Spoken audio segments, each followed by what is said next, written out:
Bismillahirrahmanirrahim. Matnul Arba'in An-Nawawiyah fi al-hadits sahihah An-Nabawiyah lil Imam Yahya ibn Syarafuddin An-Nawawi radhiyallahu anhu wa rahmatullahi alaihi wa nafa'na bihi wa bi ulumihi fid dharain amin ya rabbal alamin. Hadis ke 15.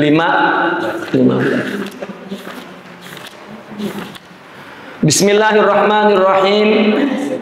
Al-haditsu al-khamisa asyara. Hadis ke-15.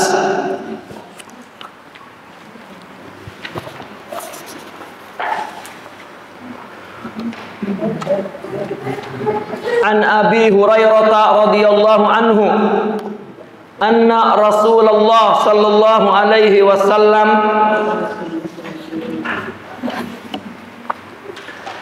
qala man kana yu'minu billahi wal yawmil akhir falyaqul khairan aw liyasmut wa man kana yu'minu billahi wal yawmil akhir falyukrim jarahu wa man kana yu'minu billahi wal yawmil akhir falyukrim dhaifahu.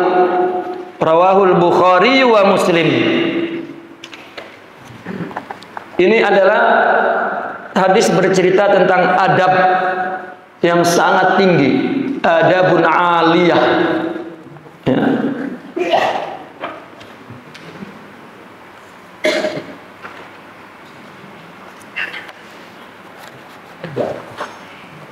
Adab itu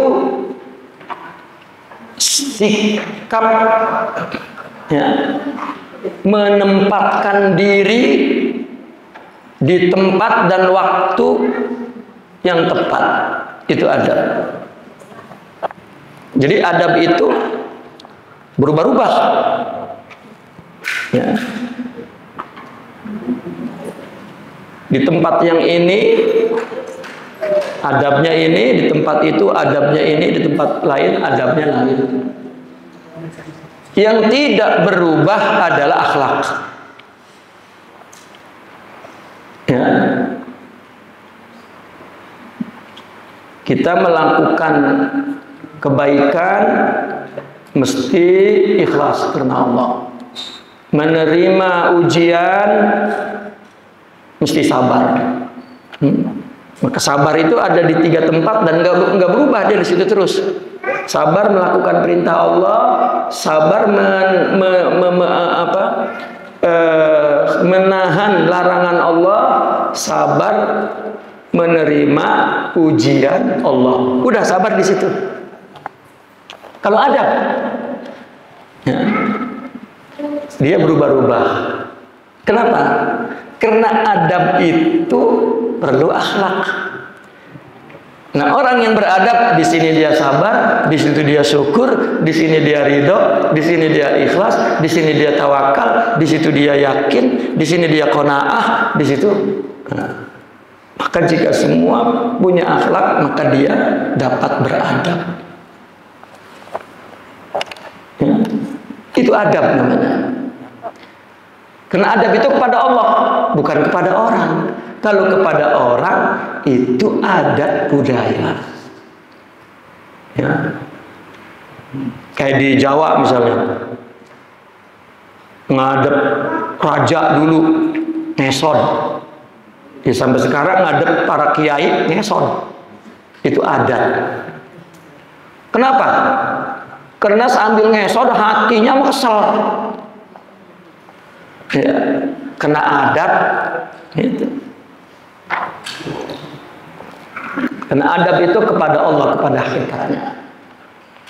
Bini sama laki bukan nggak berani, Ustaz, berani banget, tapi karena dia takut sama Allah nggak berani. Ya. Laki bukan kagak berani, tapi takut sama Allah, maka nggak kawin lagi. Yang takut nah. Artinya kalau kita beradabnya kepada Allah, maka tahu tempatnya di mana. Tapi kalau nggak punya akhlak, nggak bisa jadi beradab. Nah, ini hadis oleh ulama dikatakan ini hadis yang berisikan adab. Apa? Dari Abi Hurairah radhiyallahu anhu bahwasanya Rasulullah sallallahu alaihi wasallam bersabda, barang siapa yang beriman kepada Allah dan hari akhir, falyakul khairan, maka berkatalah baik. Kalau tidak bisa berkata baik, auliyasmut, diam. Kita pengen ngomong nih, emang tahu itu omongan kita ular bener, sama racun-racunnya berjarum lagi. Tutup. Ini adab. Gitu. Jadi sebetulnya inti adab itu melakukan amal baik, amal soleh, tidak dengan nafsu. Itu sebetulnya intinya di situ. Itu adab. Artinya tidak dengan nafsu itu bukan untuk selain Allah, tapi untuk Allah saja. Itu adab. Nah, begitu juga diam nih. Ya. Bu, nafsu itu memang kalau melakukan maksiat jelas ngerasa nikmatnya, jelas. Tetapi nafsu ketika melakukan ibadah nggak bisa kita rasain bahwa kita melakukan untuk nafsu, tapi nggak jelas rasanya, terlalu tersembunyi. Kenapa tersembunyi? Karena ibadah itu berat bagi tubuh. Kita mampu melakukannya, rasanya kita tauhid, padahal tidak. Ya, maka bini kalau marah sama laki, gua bang capek, tuh. Berarti dia ngerasa ikhlas. Kenapa? Karena dia melakukan perbuatan amal itu berat, sampai dia bisa melakukannya. Untuk ngerasa bahwa kita berbuat baik itu, nafsu itu enggak ngerasa. Kalau maksiat mah kerasa banget nafsu, bahkan merasa nikmat. Nah, nafsu itu enggak merasa nikmat sama perbuatan baik. Tapi apa? Ingin dipandang orang soleh. Ngerasa tuh, itu nafsu. Lah jadi ustaz, jadi kiai di pondok, dari pagi sampai pagi, ngajar, ngaji apa, ini bukan suatu yang ringan, tapi dilakukan bertahun-tahun. Nggak ngerasa Pak kalau nafsu itu, ya dapat, nggak ngerasa. Di situ fungsinya tasawuf, agar bersih dan merasa seperti yang tadi kita ceritakan. Ini adab namanya nih. Itu adab tuh begitu kepada Allah. Nah, maka latihannya di ngomong itu. Maka kata Nabi, meskipun itu hadisnya dhaif dalam Tangkihul Qaul tuh, Bu, kalau pengen ngomong jangan ngomong. Kalau pengen banget jangan ngomong, itu nafsu. Kalau enggak pengen ngomong baru ngomong lah, enggak jadi ngomongnya enggak pengen.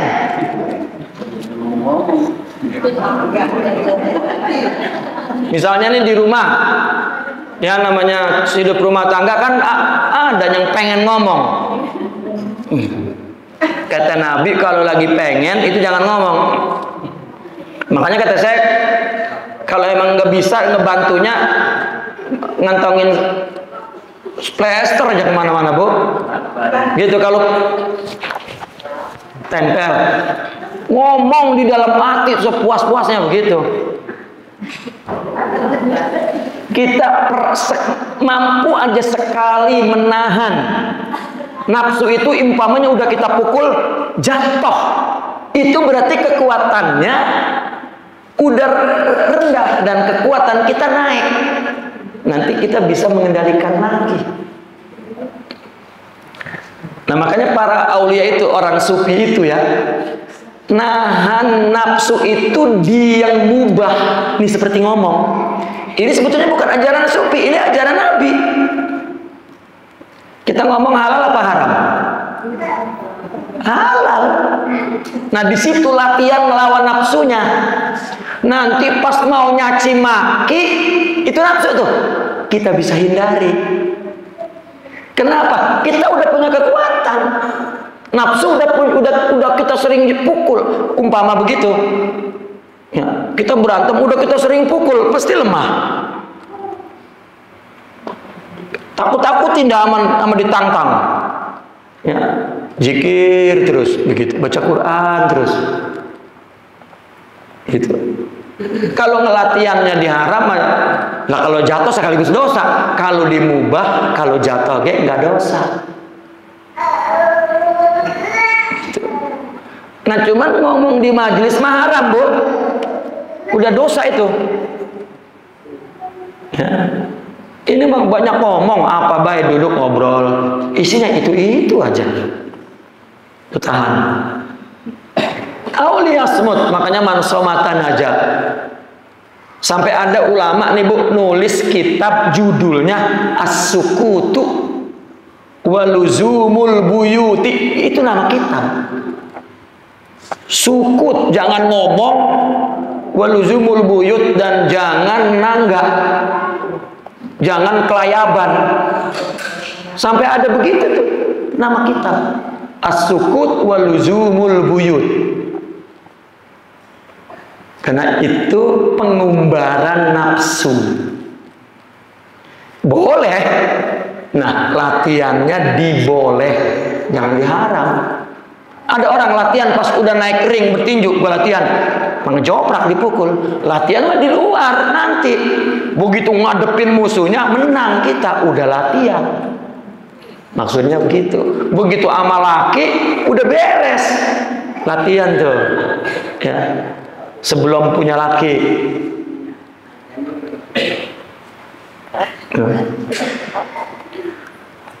Wal yakul khairan aw liyasmut.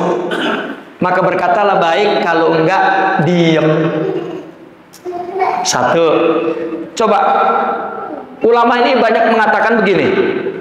Itu diam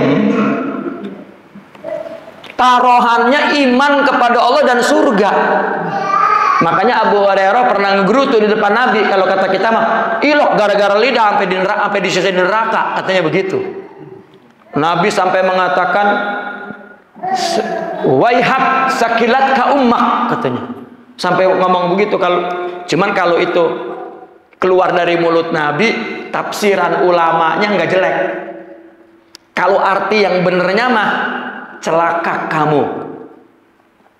Ya. Apa sakilat ka ummak? Ibu lu kena musibah lu.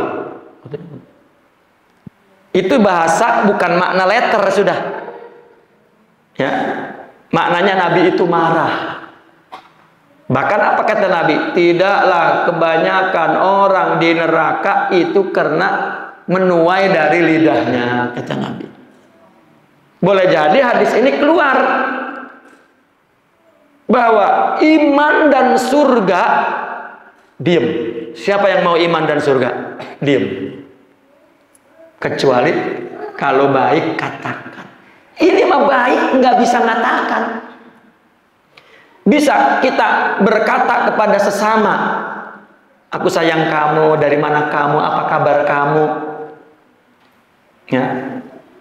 Saya tuh bikin grup keluarga, maksudnya kalau ada keluarga apa-apa, ngomong di situ. Ya, selamat. Ya, karena itu latihan kata-kata baik. Ya. Kita ngomong itu, Pak, mempengaruhi pikiran. Pikiran itu merintah perbuatan. Kalau ngomong baik, maka potensi baik itu berkumpul di pikiran. Pas mau melakukannya mudah. Ya. Maka saya bikin tuh grup, satu keluarga, satu nenek, satu bapak tua. Ya. Ada yang musibah, yang apa. Oh. Ya, mudah-mudahan saya, ya, Neng, Tom, itu. Kita yang ngebangun kebersihan hati itu dari ucapan. Falyakul khairan aw liyasmut. Itu falyakul khairan Nabi suruh. Nabi duduk dengan seorang sahabat. Sahabat ini cerita, si Anu baik banget itu ya Rasulullah, gitu. Dan saya suka dengan si Anu. Lewat itu orangnya, itu dia kata Rasulullah. Naam ya Rasulullah. Kamu udah bilang belum bahwa kamu suka sama dia? Belum. Izhab wa qul ana uhibbuk, kata Nabi. Soalnya pergi, bilang di depan dia, aku suka kamu. Laki-laki sama laki-laki, bukan gay, bukan. Cinta karena Allah. Ini mulut nggak bisa gitu ngomong kasih. Ya, nggak bisa. Kenapa? Keras hatinya, nggak keluar. Nabi suruh falyakul khairan, kalau enggak diem. Yang keluar malah caci maki. Itu berarti tidak punya amal yang didasari oleh takut kepada Allah dan surga. Ini di dalam tasawuf panjang lebar diterangkan, karena ini adab. Ya. Pas orang nge-share politik di grup ribut berantem, itu yang diem. Ya, auliyasmut itu yang diem. Yang khair falyakul khairan, kata Nabi. Wa man kana yu'minu billahi wal yaumil akhir. Satu lagi, fal yukrim jarahu. Ya, hormati tetangga. Ya, kalau punya duren, Bu, itu baunya sampai tetangga, jangan baunya doang dikirim, barangnya kudu sampai. Ini mau baunya doang, serok be sampahnya. Ya. Kata Nabi, kalau bikin sayur, katanya, yang banyak airnya, kuahnya, kasih tetangga. Bukan maksudnya tetangga dikasih kuah, bukan, supaya kebagian bareng-bareng, itu mah kinayah. Ini mah bener, tetangga dikasih kuah, isinya itu kinayah. Maksud Nabi bareng-bareng yang banyak, gitu. Lah ilok Nabi nyuruh ngasih tetangga kuah, kita isinya. Bukan. Itu tetangga, surga, dan iman kepada Allah. Wa man kana yu'minu billahi wal yaumil akhir falyukrim dhaifah. Satu lagi, tetamu. Ya. Kalau ada tetamu, keluarin semua, Bu. Ini mah ada tetamu, oh no, yang kemarin yang udah kita kagak makan, keluarin ya no, supaya habis.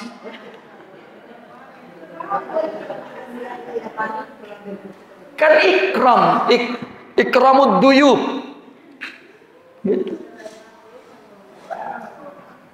Ini mah ada lagi. Saya dengar cerita orang. Jadi ada orang ngelamar, laki-lakinya miskin, ngelamar sama orang kaya. Itu datang ngelamar. Namanya orang miskin datang ke orang kaya, rumahnya mewah, jadi duduknya gitu, disuguhin makan. Makan, Bu, ini kue ini nggak ada ini di kampung ibu mah, ini mah dari Amerika. Lah itu ibu itu biar katanya makan, dia orang ketelan kali. Ya, makan tuh, ini dari Amerika ini, yang ini dari Australia tuh, gitu.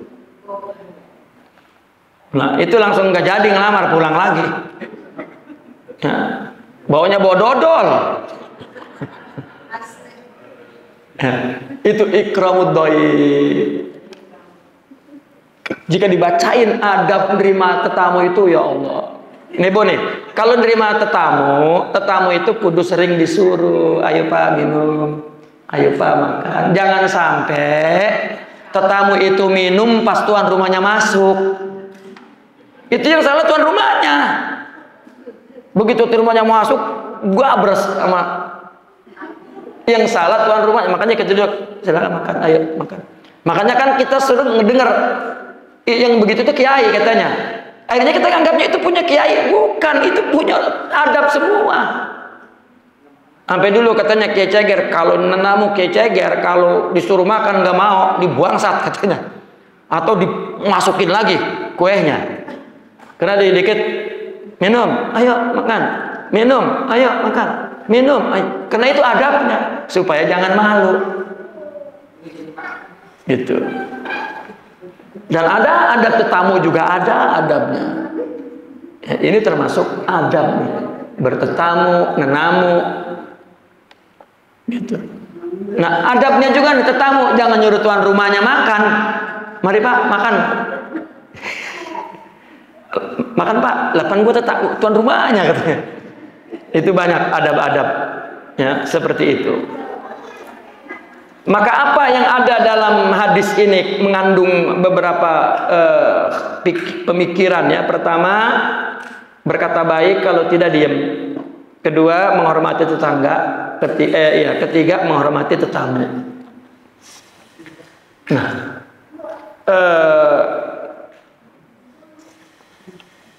makna yang terkandung dalam hadis ini banyak. Kalau secara pemahaman yang luas. Pertama, menyuruh untuk berpikir sebelum bicara. Ini antara kandungan-kandungan hadis ini. Berpikir sebelum bicara. Kedua, menempatkan pembicaraan di tempatnya. Gitu. Ketiga, tidak bicara juga di tempatnya.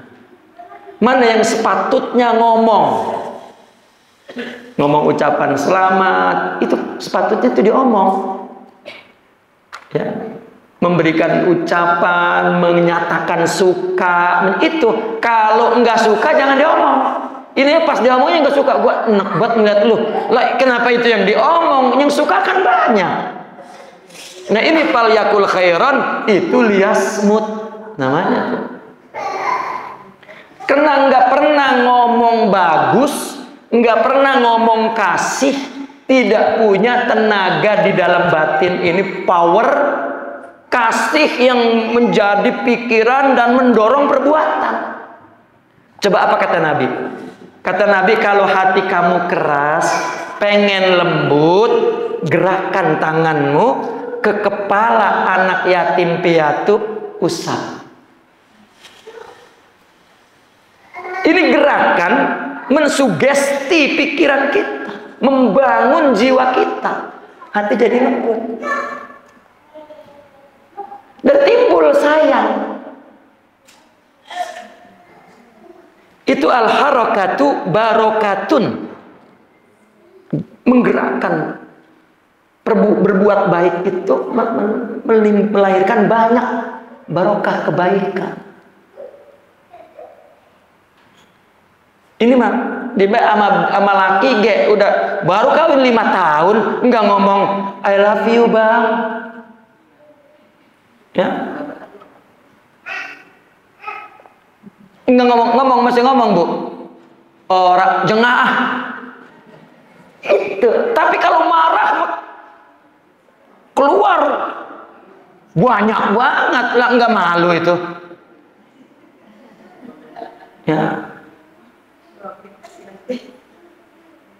Kalau kita bacain cerita Nabi, ya Allah, ya.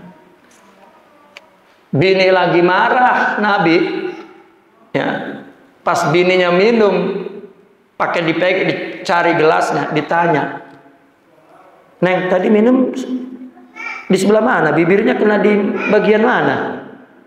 Kata saya tuh, Sampai begitu itu Nabi itu. Ya. Ngomong Bu, gitu. Ini mah mula-mula doang waktu pengantin baru, sayang katanya gitu. Pas udah pengantin lama sayang, tapi sayang, sini sayang. Atau ngomong sayang mah yang lembut Bu, sayang, gitu tetap. Ini mau sayang. Ya, biasakan menempatkan omongan itu di tempatnya, yang tidak ngomong di tempatnya. Ini hadis ini banyak sekali ulama urai adab-adabnya, bukan dari mana-mana, bukan ngarang, dari perbuatan Nabi. Karena hadis itu kan perbuatan Nabi. Apa yang dikatakan itu perbuatannya. Ya. Dan tidak boleh diem dari kebenaran. Ini hadis juga faliyakul khairan. Ya, kalau itu salah, katakan. Imma dengan kata-kata atau dengan sikap. Karena terkadang kalau kata-kata itu tidak diterima, ya, kadang dengan sikap diterima. Kadang-kadang kan laki sama bini, kalau dia ngomong nggak selesai-selesai Pak, diemin dah, baru tuh kebaca sama bini. Oh, gitu. Tapi tetap tidak boleh diam dari hak. Gitu. Dan ini juga hadis ini juga yang berbicara tentang jangan bicara sesuatu yang gak ada manfaatnya. Falyakul khairan. Ya. Ibu-ibu nenangga ke kamu ngomong itu juga termasuk hadis ini. Ya. Dan apalagi tentang tetangga, al-ihtimam bisyu'unil jar. Ya, memperhatikan keadaan jiran, keadaan tetangga. Makan apa kagak tetangga itu tanggung jawab tetangganya itu. Ya. Dan ikram al-jar bil muslim, termasuk orang non Islam juga kalau itu tetangga tetap ada orang datang ke Nabi ngasih hadiah. Dia ini banget lah, bangga bisa ngasih hadiah sama Nabi. Assalamualaikum warahmatullahi, ini hadiah, mohon diterima. Oh, kamu tinggal di mana? Di ujung sono itu. Yang sebelah mana? Sebelah itu. Oh, iya. Nabi tanya, kamu ngasih nggak sama tetangga ini? Apa jawabnya? Yahudi, Rasulullah Yahudi. Nabi terus berdiri, angkat barang ini, bawa pulang ke rumahmu, berikan kepada tetanggamu dulu. Itu terus Nabi ngomong, ya, sampai-sampai orang itu dalam hatinya ngomong, ya Allah, itu Nabi nyuruh, ya, kita ngasih sama tetangga seolah-olah dia kayak mau dapat waris dari kita. Ya. Itu hakul jiran. Dan yang tetamu, kenapa yukrim dhaifah, kalau datang tetamu Bu, wajahnya yang cerah, biar lagi berantem ge.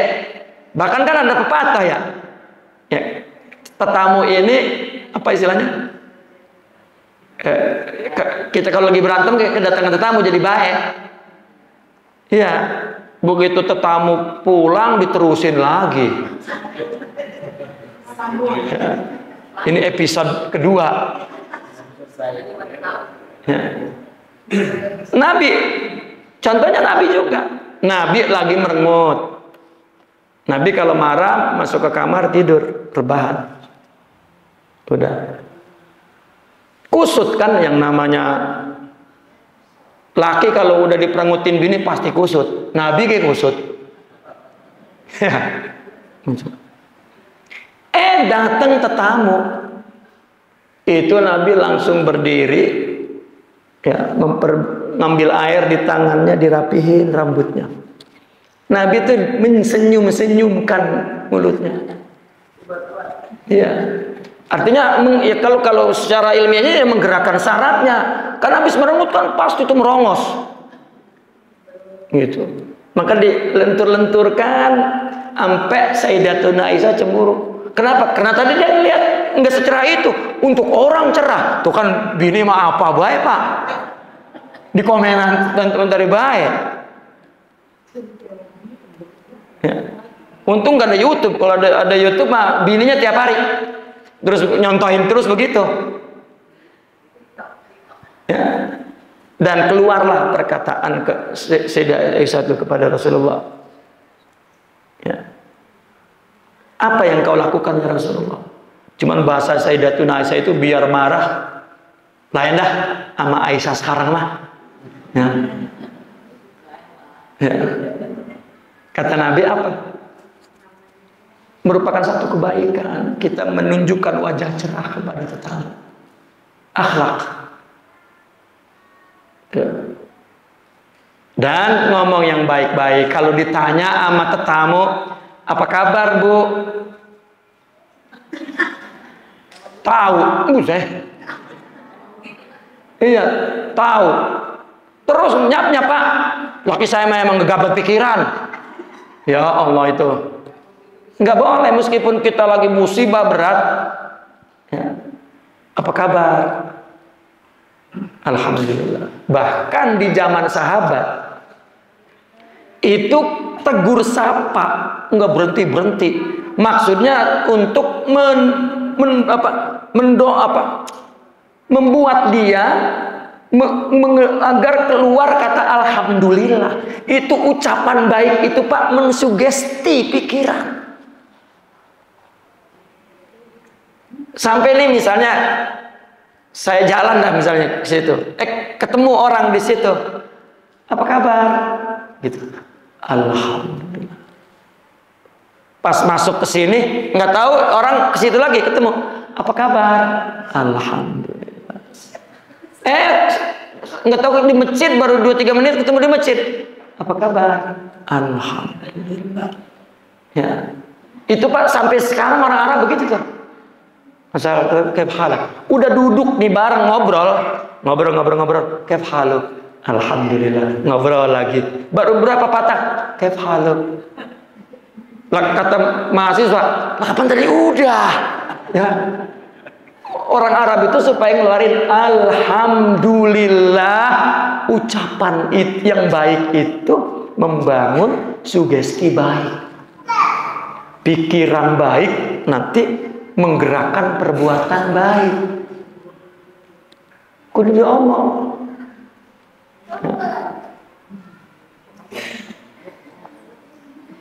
Saya ngomong sama bini, ke sono I love you, ke sini kalau ke sono I love you, ke sini I miss you.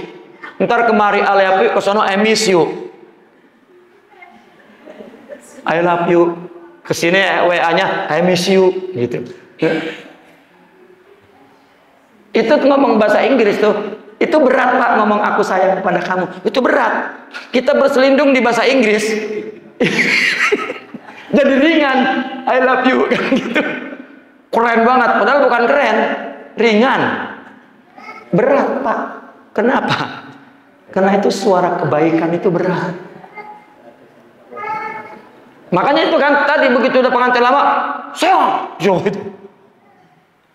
Kenapa sih sayang? Ya, ini hadis betul-betul adab sosial, adab di sesama manusia, sesama keluarga, sesama kehidupan. Ya. Ulama banyak menulis satu kitab itu dan terutama di dalam kitab-kitab tasawuf. Aku li qauli hadza wa astaghfirullah li wa lakum. Al-Fatihah.